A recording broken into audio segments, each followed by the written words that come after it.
Back, but okay, there, our mics are back as well. What's happening, folks? We're here for the ESL India Premiership, the tournament organized by Nodwin Gaming, sponsored by HyperX and ROG. As Vagi so kindly introduced us, I'm CloudX, this is Gambit, and we're here for the finale, man. A best of three, Invisible Wings versus Beyond Infinity.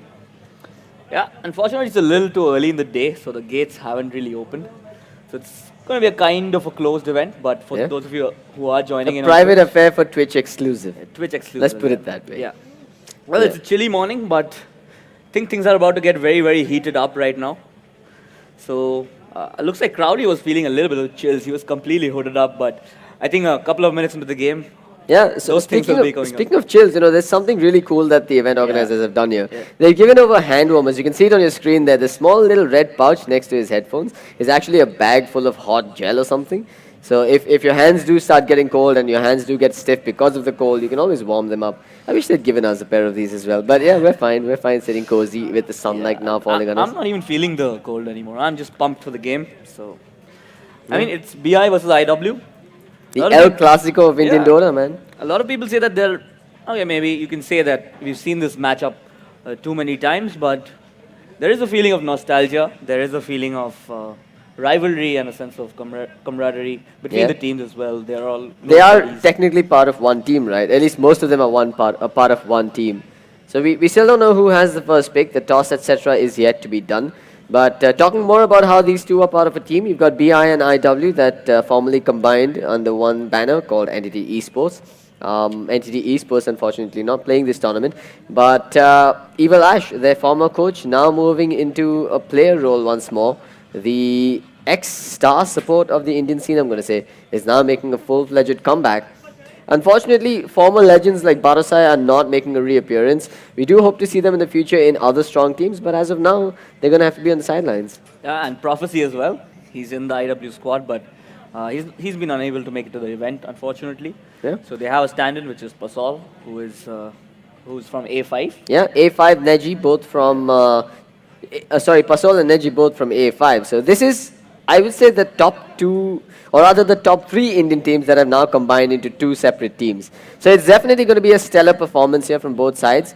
Another noteworthy thing is that even though we had 3 teams out of the 8 coming from outside of India, the grand finals are an all-national or an all-Desi affair. Absolutely. So the first season of the ESL India Premiership, the title is going to be retained at home. But we did see some good stuff coming out from the council, who were in action yesterday. Though they lost, they did impress quite a bit. They had some interesting drafts, they had some interesting strategies, and they had their own style of playing, which was nice to see. But yeah, IW had their number completely. So I mean, I'm definitely on board with the whole council, the whole get-up where they're inventing their own meta and playing to their strengths. But they admitted it as well. Post-game, we had a nice chat, nice productive chat, actually. They spoke about what they need to do next. Crowley actually gave them some pointers as well, saying that, consider raising your MMRs a bit more. I mean, some of them are at least above 6K or 6.5K. But they're trying to all get on the same skill level, and then they'll try and work themselves as a team. And I personally think that's the right way to go. yeah, I mean they're relatively a younger team as well. Yeah. I mean a lot of their players are pretty experienced, but I think a couple of their cores are just finishing high school and stuff. So they have a long way to go in terms of experience, in terms of LAN experience, especially. On the flip side, Beyond Infinity and IW, most of the players are now playing Dota full-time. So they've been blessed in the sense that the Indian scene has a few good souls willing to help them out, willing to basically help them pursue their dreams. And I think it's very nice to watch them playing full-time, but I really hope they can make an impact on the international scene. I think we're about a year away from when we can see an Indian team standing on the main stage abroad. That or a tournament like the ESL India Premiership invites teams on our home ground, and then we give them a taste of our own Indian medicine, Ayurveda, for fun. Yeah, I mean if someone like a relatively unknown squad like if Adfinem, if they can go so far in something like the Boston Majors, I don't see why not an Indian team. Okay, thank you CloudX for snatching away my cap. Everybody wants the HyperX cap, man. Yeah. But yeah, I think players are going to have to wear their caps as well. The sun is now coming out, a much welcome addition to the scenery, I have to say. It was quite cold in the morning, but with the sun comes glare on our screens. Hopefully that won't be too much of a deterrent for the players. Looks like we have readied up. We're just gonna have to change the pick, and I think the toss is already done. So We're just okay. So Radiant has the second pick. We'll be jumping in shortly. But for those of you that are watching from home, you've got to do us a big favor, guys. You got to go on social media, spread the word, let the folks know that the El Clasico of Indian Dota is now getting underway. We realize it's early morning on a Sunday morning, but you've probably been awake watching the majors anyway. So why not stay up a few more hours and stick around to watch what happens here?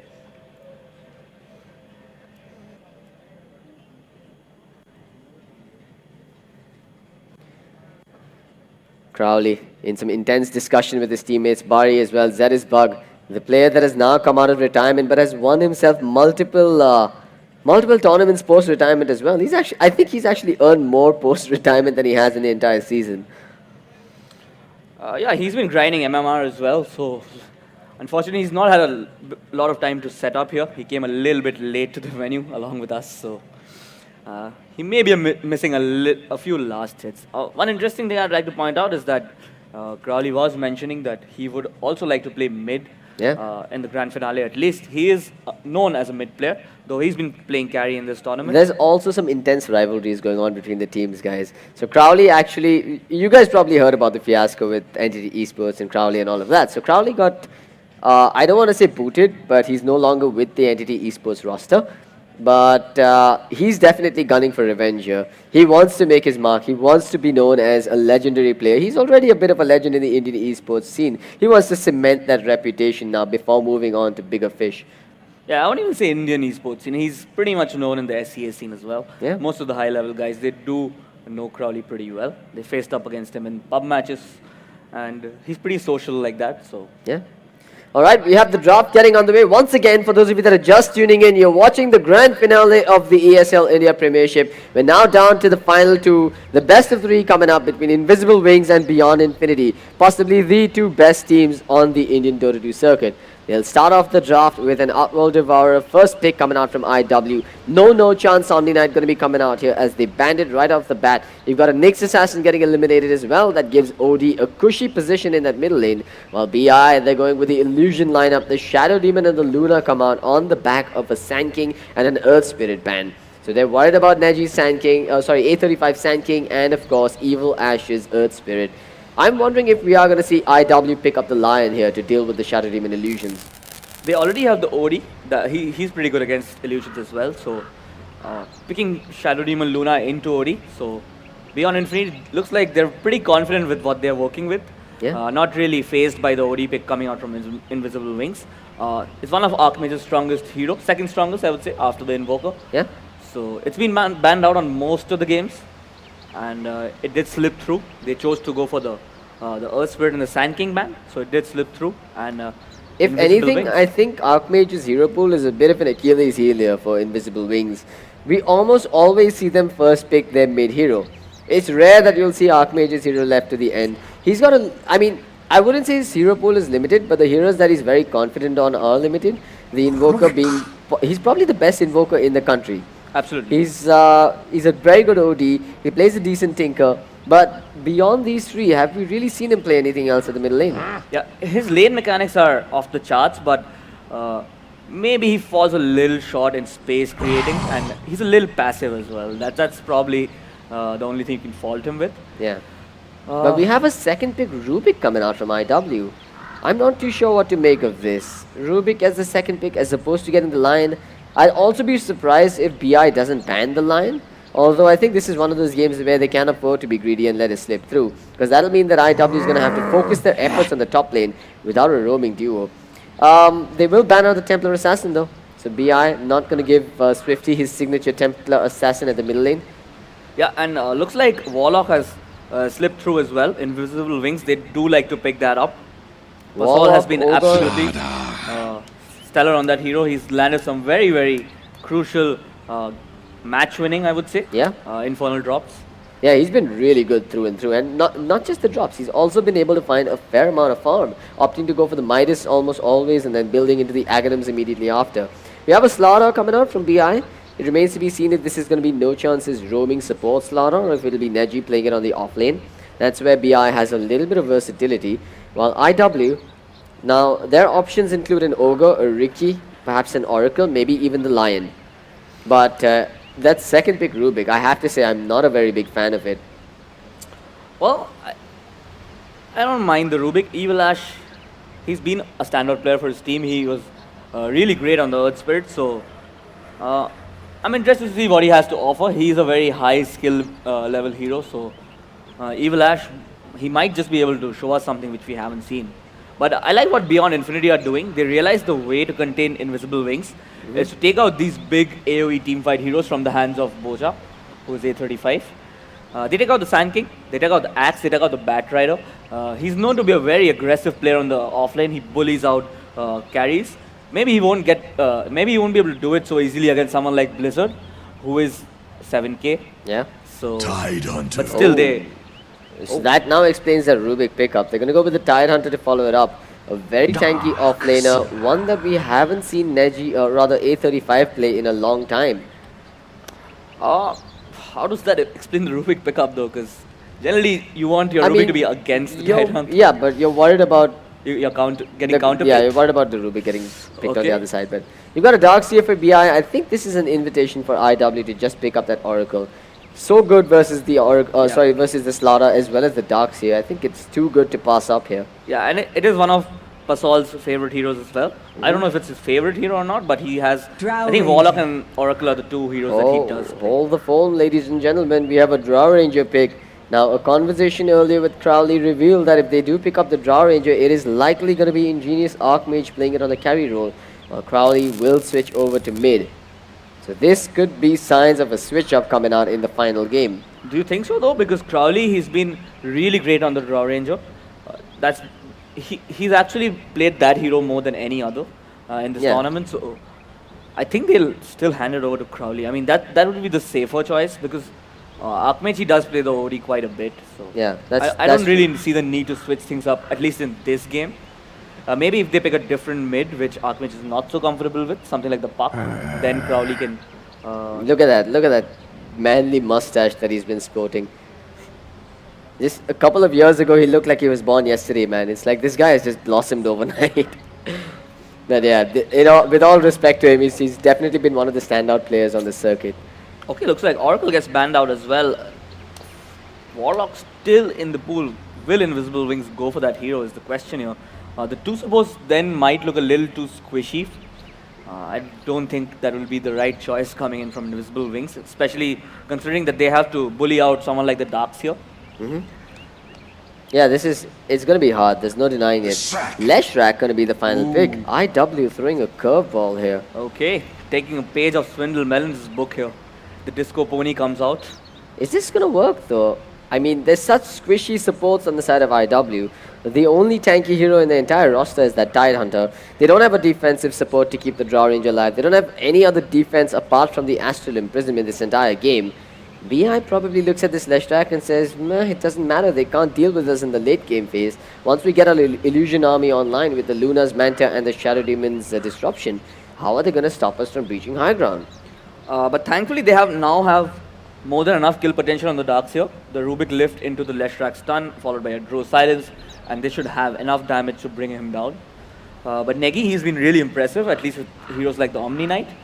Unfortunately, that he's not getting to play that hero. And Swifty comes in with something new. It's a Puck Yeah, we are going to against see the final. against the OD.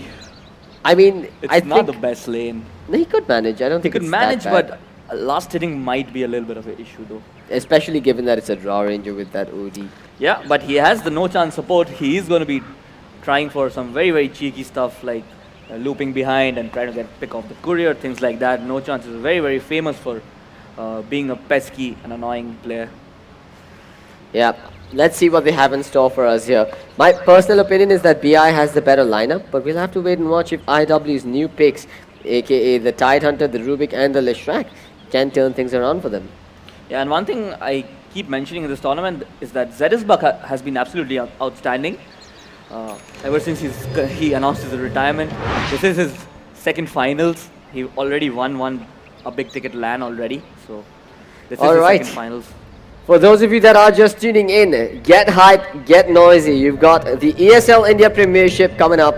the Masters, the grand finale, Beyond Infinity versus Invisible Wings in game 1 of a best of 3. I'm CloudX, with me I've got Gambit, we've got Vivek doing the obs, and we are getting underway here. BI on the Radiant side, you've got No Chance, the captain, handling the Slaughter on the support role. You've got Neji playing the offlane Darks here. Luna going to be handled by Blizzard on the carry role, then you've got Mid, aka Swifty on the puck, and lastly, it is going to be Shadow Demon, handled by none other than the man that's out of retirement, Zerisbug.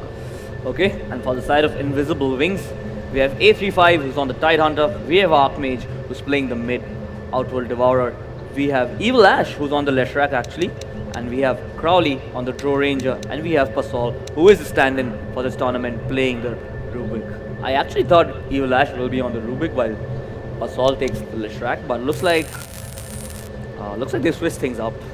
Very surprising to see. Is Pasol known for playing the Rubik? I haven't really seen him. I don't think I've seen him playing the Rubik either, but yeah, they're definitely pulling something new out here. Yeah.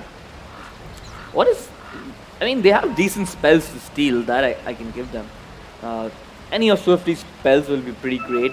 Any of Shadow Demon's spells, I mean, the Disruption is pretty great. The Search is also excellent. Yeah, it's not like there's a shortage of good spells to steal here. My only concern is Rubik really the choice when you've got an illusion army that is almost certainly coming at you? I think IW's game plan here has to be to push. They have to take towers before that Luna gets too strong.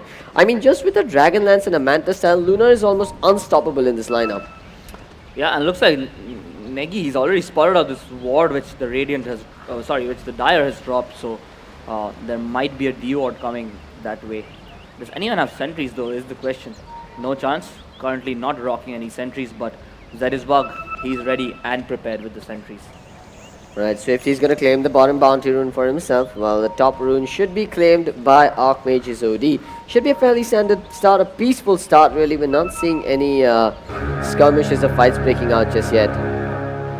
Yeah, and I think BI will know that A35 might want to keep stacking some ancients, so that is something that they will look to contest. Oh, I kind of made a mistake. It was Negi's ward which got spotted out by Evil Ash. So yeah, so Evil Ash does get that early boost of money coming out.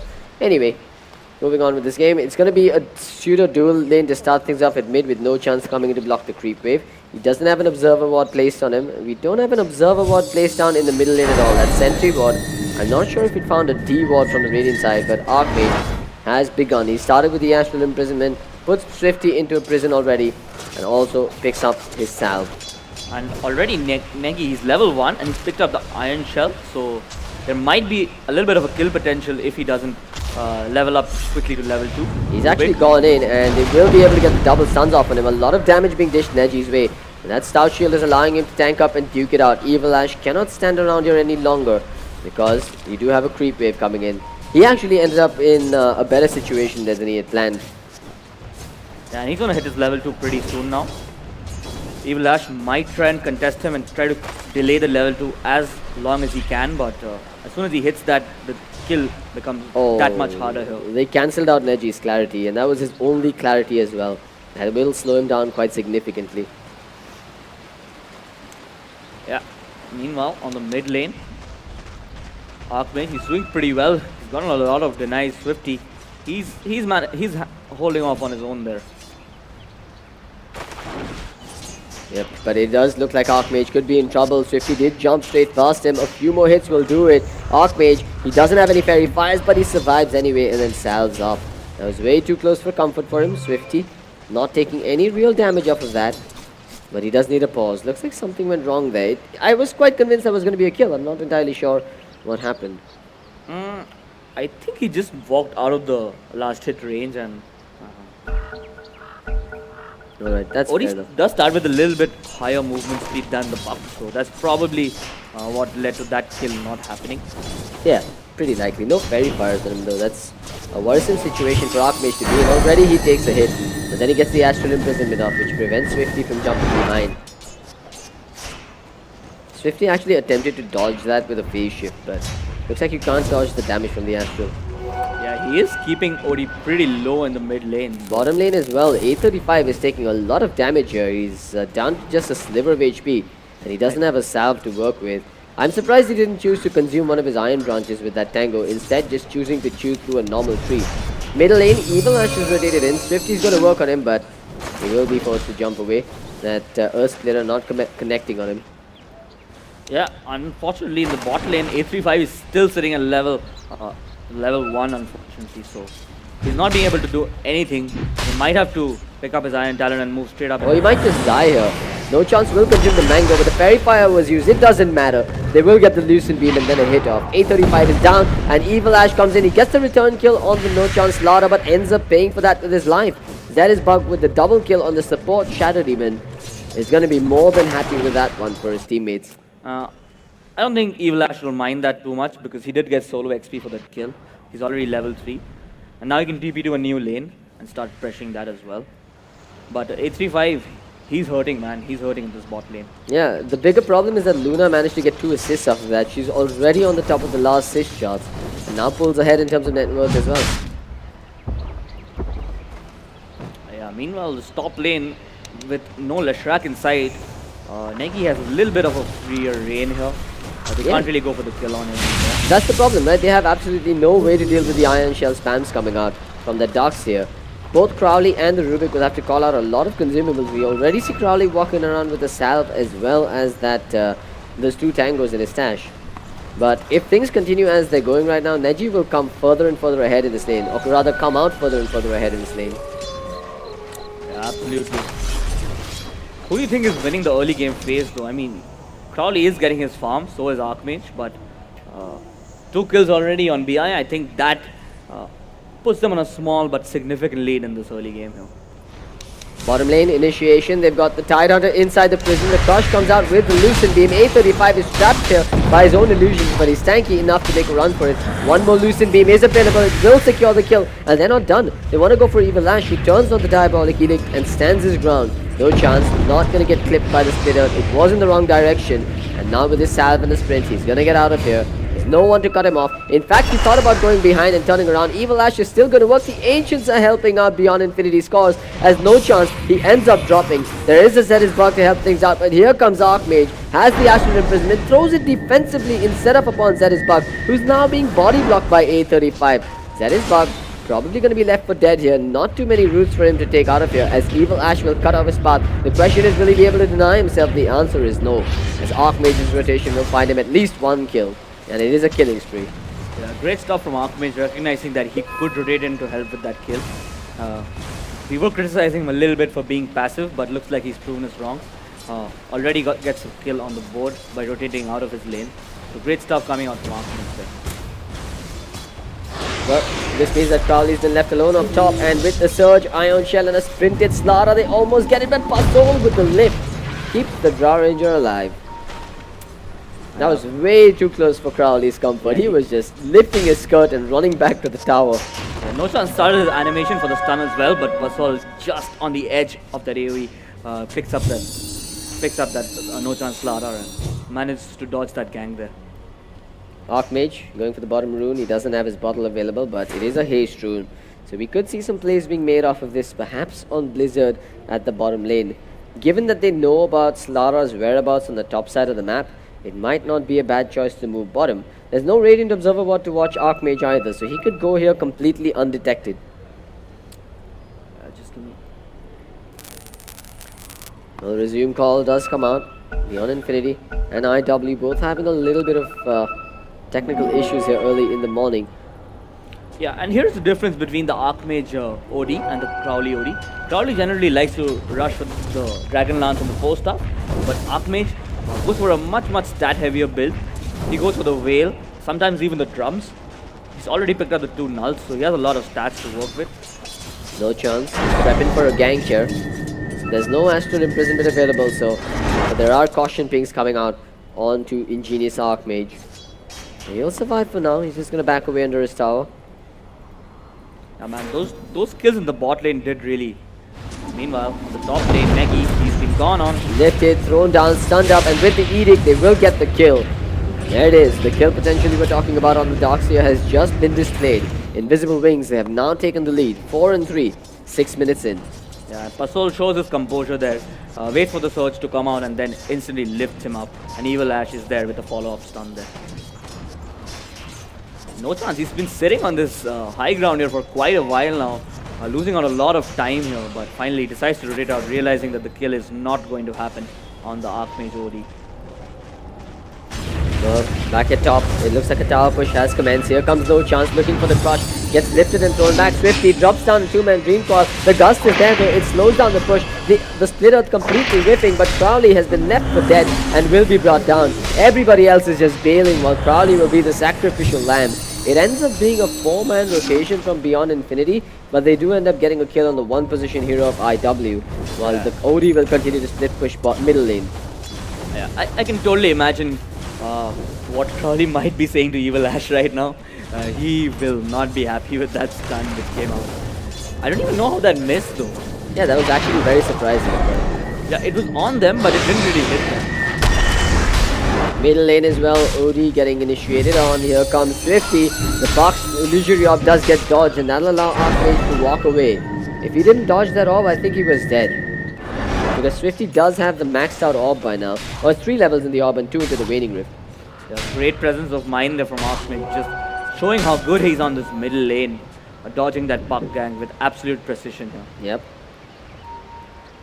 What's Evil Ash up to? He's back at bottom lane. He's got himself the infused raindrops and a magic stick, but with all of that in his pocket, he's still got just 600 HP. Now Blizzard does have the Eclipse. They need to connect the Split Earth. Here goes Evil Ash, gets the Split Earth but doesn't quite connect. They needed Pasol to come in range, without which they wouldn't have been able to get that kill. I don't know why they didn't use the smoke for that gank, but Evil Ash, it's not the easiest skill to land the Leshrac stun, but yeah, that's kind of a failed gank. Should have used the smoke for that in my opinion at least.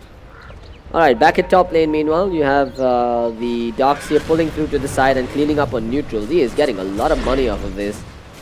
But this means that Crowley will now have to worry about his lane because the push is going to come in and he's got just one salve to work with at the moment. Yeah, meanwhile OD, is he not picking up his Veil of Discord is what it looks like. He's picked up 2 nulls, and now he picks up a Staff of Wizardry, so he's really stacking up on the intelligence here. Top lane we have another movement coming out. No Chance joining Neji with that Ion Shell thrown upon him. They might be able to get a kill here between just the 2 of them. I mean, the Draw Ranger and the Leshrac are really squishy. And he's looking, look at this, he's drawn out the markings on the minimap. He's coming in with the wraparound. This is going to be perfect. He still has the Ion Shell and is going in, gets the crush off onto the Draw Ranger. Here's the puck coming in as well, and Drow is more than likely going to be dead. They had some backup coming in. Even a Dream Coil has been spent. No Gust comes out.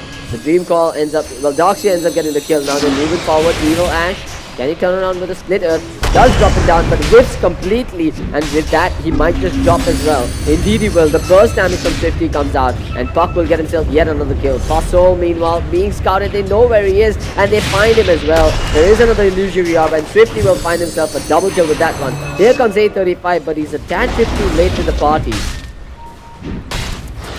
Yeah, Evil Ash, he started off well on the Leshrac here. He started off well on the Leshrac, but the last 3 stuns have just not been on point, and you just come to know why this hero is not in the meta anymore. Blizzard now has himself an Ogre Club finished up on that Luna, so we are going to be looking at an early Dragonlance. He did take down a tier 1 as well, while all of that was happening on the top lane, and has done a significant amount of damage on this tier 2 tower. Yeah, big lead coming in suddenly for the side of BI. I was surprised that 835 didn't make an early rotation, considering that he did have the Ravage already. Meanwhile, Crowley, he's been gone on again by Swifty. Ravage coming out as well. They do get 2 off of that Ravage, but it may not be enough here. There's 4 heroes once more rotating in from Zerisbug and his boys, as 835 will now be the sacrificial lamb. They'll give him up, while Swifty will claim yet another kill. That Veil is doing work. I have to say, the option of not going for the Blink, instead going for the damage output with the Veil, has really started to pay off for BI. And what a wasted Ravage as well. Just 2 heroes trying to take a fight on the back of a Ravage. That's just not going to work out, man. Fortunately, Archmage managed to pick off the mid tower, so they did have a little bit of reliable gold. They want to fight this top lane though. OD comes in with his 4-star. Gets the Astral Imprisonment off. They're looking for the kill. They wait for the dust, but they get the Split Earth. And they will get the kill on Blizzard's Luna. That is such a crucial kill. Now they're looking for Neji Paso. 15 seconds without the lift. He stole an Ion Shell of all things. That's not going to help him out so much. Yeah, BI, they do lose Blizzard, but I mean, they've been pulling ahead slowly but surely in this game, and I think a lot of it is due to No Chance's shot calling. Swifty has made some great rotations, especially catching out Crowley more than once in this top lane. Yeah, but I think those drops are now going to turn once more, because they did take down the middle tier 1 tower on the side of IW. Now they got a tier 1 on top. And that was a kill on the 1 position Luna, who was on the highest position of net worth. Now suddenly the OD has taken the lead, and I think the IW graph, yep, the gold graph is now going in favor of IW, but ever so slightly. Yeah. I think what is the bigger concern is that this Tidehunter Ravage is still on cooldown for another whole minute. So now that the 2 tier 1s have fallen, if they do want to contest the bottom tier 1, which is the safe lane for the Radiant, it might not be so safe without the Ravage in hand. Swifty, what's he looking at? Pasol's gonna get hit with an illusory orb now. And I don't think they're going to be able to get any more kills on this middle lane. The next fight needs to be on the back of a smoke. And yeah, that's exactly what BI are doing. You've got Zetisbug and No Chance moving across the map under cover of a smoke, looking for a pick-off near the top side of the map before going for that tier 1 tower. But IW are doing something similar. They've smoked and gone towards the bottom side, looking to claim the tier 1. At the end of it all, I think it's just going to end up in a 1-for-1 tower trade, although BI can take this tower down and TP back to defense sooner. And Ravage is still cooling down. It's going to come online in 10 seconds, so might not be the best fight for the side of BI to take.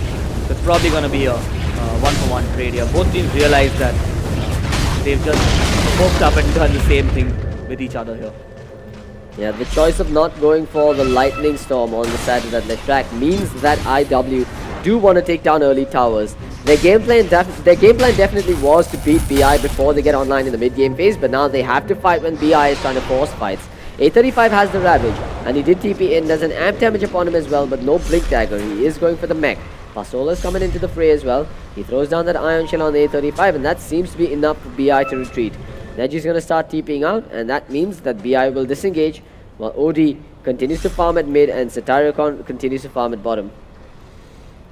Yeah, and I can side with A35 on his decision to not go for the early Blink Dagger. Mech actually does. Meanwhile, top lane, Evil Ash jumped upon the Eclipse, even committed. They do get the kill, while it is Pasol that takes the Lucent Beam on the back. Now A35 has the damage, but Zetisbug puts him in a shell. Pasol steals the same shell, while A35 is still looking to go forward. Meanwhile, behind, Swifty comes in. The defensive imprisonment keeps the Rubik alive, as Swifty will drop. Well played there by Ingenious Archmage, but he's going forward. He wants more. Won't find anything, but that's the dominating streak taken off of the puck now. Yeah, that was a little weird coming in from Swifty, because he did go for the Veil first, and without the blink, he's elusive, but not as elusive as a puck can be. So jumping in on the backlines like that is not the best decision coming in from Swifty here. Yeah, absolutely. But I mean, it could have been great if the Tidehunter wasn't there zoning out the entirety of BI. But since he was rather, Swifty was just left to his own devices and was taken down quite comfortably there. Yeah, and BI are aware that this is an A35 Tidehunter. He's absolutely one of the top players when it comes to team fighting in India. He gets off some really clutch spells, at least in team fights. So they know what he's capable of, and they're giving him the respect that he deserves here. The trades will continue. IW will lose their middle tier 1 tower, while they will claim one at the top side. But there are defensive rotations coming in. Darkseer is going to be the first one to join the fray and will surge forward, looking for a vacuum to cancel some TPs, but IW chooses not to linger around much longer. They will simply back away.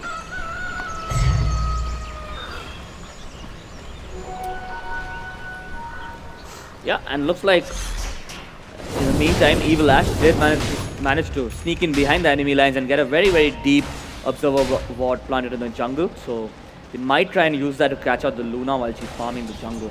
So she's gonna have to wait and watch if that happens. Yep, Archmage, what's his next item? It is going to be the Dragon Lance. The full Hurricane Pike should be coming out shortly. That's when it starts getting easier for them to keep away from the Luna and keep away from the puck. Yeah, and I think it's time for IW to start the fight. They picked up the mech on the Tidehunter, so it's go time for them. They even have the Ravage online. They are looping in on Blizzard, who started his TP. Will A35 commit the Ravage? Yeah, he does commit. They've stopped that TP as well. And Blizzard could be going down here. He'll Eclipse, but everybody's soaking it up, including the mech from A35. That's a very crucial kill and one that did justify the Ravage coming out from the Tidehunter. Yeah, absolutely justified Ravage there. But that does mean that BI, they might be forcing this top tower down, while Crowley and Co, they might have to just be content with a trade on the bot tower. Is this really worth it though for BI? I mean, they lost their Luna there on the back of a blind Ravage, and they're probably not even going to... Okay, they are going to get the tier 2, but it's a tier 2 for your core, and this is not the first time it's happening. Or rather, it's a tier 2 for a tier 2 and a core, which is definitely not worth it for them. Yeah, but they probably realize that if IW want to move into Roshan right now, they might be able to contest that at least, because there is no Ravage to work with. So they have a little bit of an advantage. Yeah, and IW are moving into the Rosh pit. Let's see if BI recognize this and make the correct rotation. They are grouping around in the bot lane. So many caution pings coming out towards the pit. No chance his spidey sense, or rather his sound senses must be tingling now. We are going to see a movement towards the pit perhaps. But IW, they're already going to get this Roshan. With the Dragon Lance and the Precision Aura, with Tidehunter tanking up on the front lines, this Roshan should be going down quite quickly. But here comes Beyond Infinity. They're going to smoke up and make a movement towards the pit. Nedge is going to lead the charge. They're still getting closer and closer to the pit. Roshan is dropping quickly. A35 will walk outside the pit and will soak this up. Slaughter jumps in. The crush is there. Swifty comes in. The coil is there. The vacuum, the wall, and it's turning to be a complete disaster for IW. Slaughter snatches the Aegis as well. Beyond Infinity claiming a very victorious team fight there. And will walk away with 3 kills and an Aegis in their back pocket. Make it 4 as Pasol will drop. What were Invisible Wings thinking there? You called it. Without the Ravage, they're not going to be able to take a fight. They walk in mindlessly and get punished for it. That is honestly a bit of weird decision making coming out from the side of Invisible Wings. And I think that is the difference between having no chance on your side and not having him. Because he makes all these right calls, and Invisible Wings completely get caught with their pants down, making that stupid mistake, a very, very silly decision coming out from them, trying to contest the Roshan without the Ravage on their side. Yeah, I mean, you saw the caution pings coming out from No Chance. He was desperate to stop that Roshan. He knew exactly what was going to happen next, and IW should have foreseen this as well. It's way too risky to go for Roshan this early in the game, when the Drow Ranger's not exactly hitting as hard as you'd like her to. No, and I mean, honestly, they did take a lot of time with Roshan as well. They could have done it quickly, but they were a little unsure, and they started off late, and I think the most crucial play in all of that was No Chance ignoring the Tidehunter and jumping straight past into the pit. That's basically what sent alarm bells ringing on IW's camp. They thought they'd send the Tidehunter out, he'd slow down some of the heroes coming in, maybe just tank up and die if he needed to while the Aegis was claimed, but nope, BI, they're going to have none of it, they just jump straight past. Now IW looking to retaliate, they're going to smoke and move towards bottom where Neji is going to TP himself out, or rather will pick up his blink, blinks into the trees and then TPs out. There's no finding this man. He's a ninja. Yeah, I still can't come to terms with the fact that IW decided to go for that rush. That seems like such an inexperienced play coming out from them. Yeah, but now No Chance has the Aegis, so BI is going to be feeling very happy about this. He's already been... I mean, that's the support that snatched the Aegis. While he didn't get the money and the gold for it, he now has an extra life, and he can afford to play a little more ballsy, initiate a little more heavily. BI is just going to twist the knife in now, as they're going to smoke once more and make a play. Unlike the IW squad, they don't have too many long cooldown based spells, and they can afford to fight often. They're going to find Pasol here. This should be an easy pick-off. No second thoughts given there, as No Chance ignores Pasol, goes for the bigger fish. It's going to be Crowley that gets brought down, and then they'll go back for the Rubik behind. What a play coming out from Beyond Infinity. Not satisfied with the kill on just one Rubik. They go for the core. This is some intense decision making coming out from No Chance, and they're going to get more after this. A35 has no blink dagger, will be jumped upon, body blocked by No Chance as well. He's yet to lose his Aegis and has another cross coming online. A35 pops the Ravage. They do end up getting the kill on the Aegis of No Chance, but it's not enough. It really isn't enough at all for IW, who've now lost 4 and might lose 5. His Archmage gets chased down here in the bottom as well. No Chance thinking about going in further, but might want to back away now that he's been imprisoned up. Yeah, IW, they're falling very, very far behind in this game. BI, they play it slow, but when they do take the lead, they take it in such high increments that it's almost impossible to make the comeback. And a lot of the credit must go to No Chance and the entire BI squad for playing as a team. Yep, another fight's gonna break out. The crush again onto 2. The vacuum is there, but the wall isn't. The Sanity's Eclipse is dropped and No Chance is down, but Rubik is down as well. Luna with the double kill, Archmage with the double kill. It's still beyond infinity, taking this team fight and back it away as the Drow Ranger, or rather the Rubik will buy back. They still can't get anything done. All they've really done is defended their base for now, but they've spent a lot of money on doing so and lost a lot of cores. Yeah, and before the game, we were talking about how Crowley, he's been playing a lot of Drow Ranger and he's pretty confident about it as well. But this game, look at where he's sitting on the network chart. He's sitting very, very far down. He's sitting behind the Darks here, actually. So not the best game coming in from Crowley. BI doing a fine job of taking the lead and holding on to it now. They're one step away from taking the lane of Barracks here in game 1. They've got a 7,500 net worth lead. And Zedisbug also has his 4-star. As a player that's used to playing the Sacrificial Lamb, he's got to be feeling over the moon now that he has that 4-star. Yeah, and I think the problem in this game for the side of IW has been that the two main cores and the star players, A35 and Crowley, they've not been on point. Fasol again getting picked off in the jungle. BI's aggressive movements are paying massive dividends here as they're going to breach high ground with a 1-hero advantage and a brand spanking new 10-second BKB on that Luna. Yeah, I think this is one set of racks. The Ravage is down for 20 more seconds, so if BI have their timings down correctly, they might be able to force this set of racks without much pressure. The Illusion's already bouncing away with the Glaives. The range Barracks taking some beating.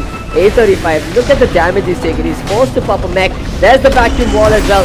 It looks like Archmage is going to be down. The silence connected perfectly on top of it. He's hit the deck as Buck is now in trouble. Evil Ash chases him down. The turnaround is coming from Invisible Wing, but is it enough? No chance. Taking a lot of damage as well, but the Barracks have dropped. The Ravage connects. They will get the kill on the Slaughter, but the damage has definitely been done as Blizzard took the Barracks and walks away.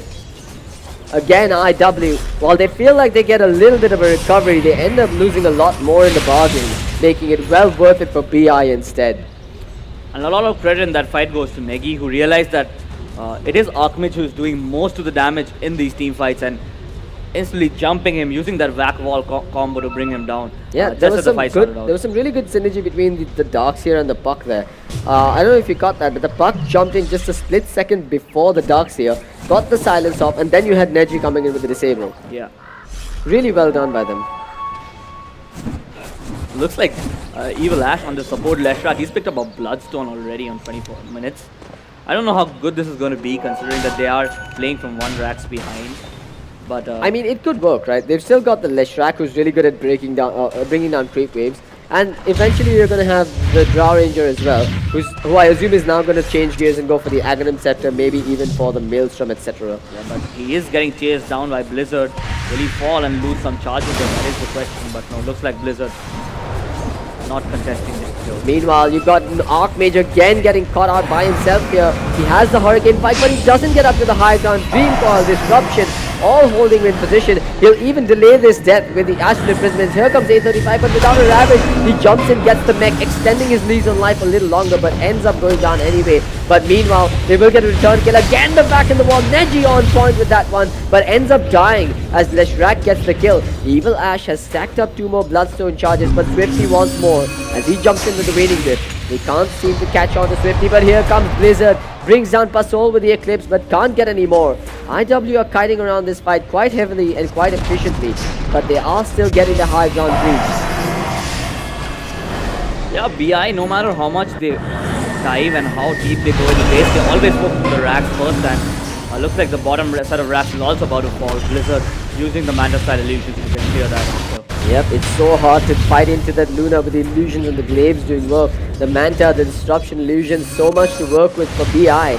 And they will now retreat. They're probably going to lose Zedisbug in the fray, but oh, Swifty with his Dagon and Veil brings down 1 and gets on out of there. But now he's been silenced. Evil Ash is still alive, has the Bloodstone, doesn't deny himself, ends up dropping to Swifty's Puck, who's still in the fray and is going to TP out. Unless Archmage can latch onto him, he can't get in range. What a player! Swifty again causing all sorts of chaos inside Invisible Wings' camp. I think Archmage misplayed that a little bit. He forced out in the other direction and then tried to walk in. He could have forced out in the right direction and maybe they could have caught Swifty, but I don't think it matters at this point. They've lost 2 sets of Raxes and they've fallen way far behind. 15,000 is what the net worth chart is reading right now.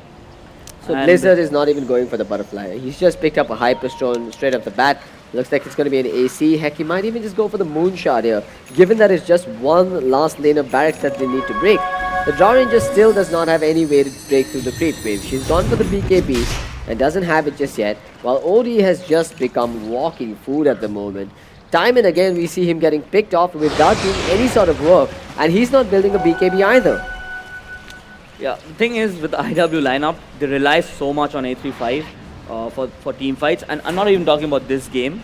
In general, that is their playstyle where they depend on the big playmaking capabilities. Evil Ash up top, his Glimmer Cape will not allow him to get out of this. Blizzard is now godlike as the Dream Call was committed to cancel out his TP. Another pick off, another loss on the Bloodstone charges. What was once 14 charges is now down to 6. Yeah, so as I was saying, right, they rely so much on A35 playmaking capabilities that if he doesn't show up for a game, the squad that just doesn't look that formidable. And that's just what's happened this game. So maybe they need to secure him a little bit more of a comfort hero. Maybe something like the Timbersaw, something like the Slada, something like the Sand King, but I doubt that's getting through. And Yeah, I don't think he's going to get a Sand King at all in this series. Nah. No chance. It's way too smart to let it through the pool.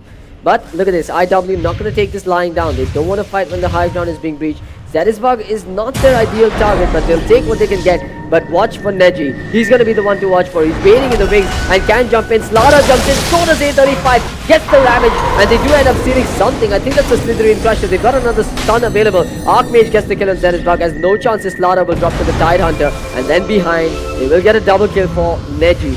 Or rather for Archmage, as Neji will drop. Bach still in the fray. The crush was there as Swifty does drop a Dream Pod and jumps away. He's got another phase shift and then the blink. He will escape. Yeah, the elusive Puck there using his entire arsenal of skills to avoid that gank.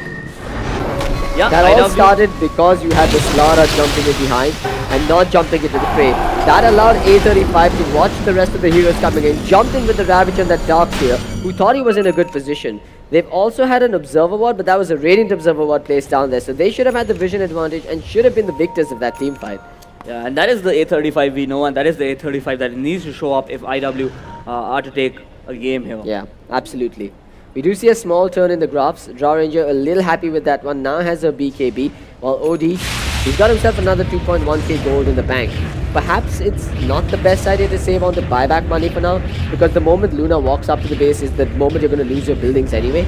So they might just consider buying out their items and going into the next fight a bit stronger. Yeah, absolutely. I don't think there's any point saving for buyback because the time it'll take for you to buy back and come just rejoin the fight, your axe is going to fall. You're going to get completely megaed, and what's the point then? So he's probably going to buy out a Hex, but he doesn't have the gold for it yet. No chance. Again, making the right calls, taking his team into the rush pit as Luna will claim an Aegis now. Good luck taking down a Luna with a BKB as well as an Aegis at her back and an AC as well for the armor. Yeah, looks like BI, they've come prepared. They know Neji that running forward, gets the vacuum up, but Pasol, he's alive for now, but he will be brought down. The Pagan and the Illusory Orb, along with Slaughter's Crush, will secure the kill. It's just a Rubik for now, but it is still a 4-on-5 engagement that IW is going to have to take. Yeah, I think it's GG now because A35 he still doesn't have that Ravage to work with for 20 seconds, and all BI need to do He's is... jumped in though. What was the game plan there? He jumped in with his Hood of Defiance. There's Neji jumping in forward with his own BKB. The vacuum wall was there, but they didn't quite connect. No chance for the BKB as well. The 3-man vacuum with the mech to follow it up. The building's now taking damage. Blizzard just going to work on the barracks. Evil Ash is running forward. They need to find something here. They've got the fortification drop, but can they do anything? Now they have the Ravage. Watch for A35. He's gonna jump in. Gets the Ravage off, but the BKB from Blizzard was on point. He pops the Eclipse, but no chance. Is he available to come into the fight? He's going on Sataricon. The Gust was there. A35 drops as good game gets called. Evil Ash taps out. Beyond Infinity muscle their way through game 1 in just 31 minutes as they will take the victory here. And they're just throwing salt into their wounds now, going fountain diving.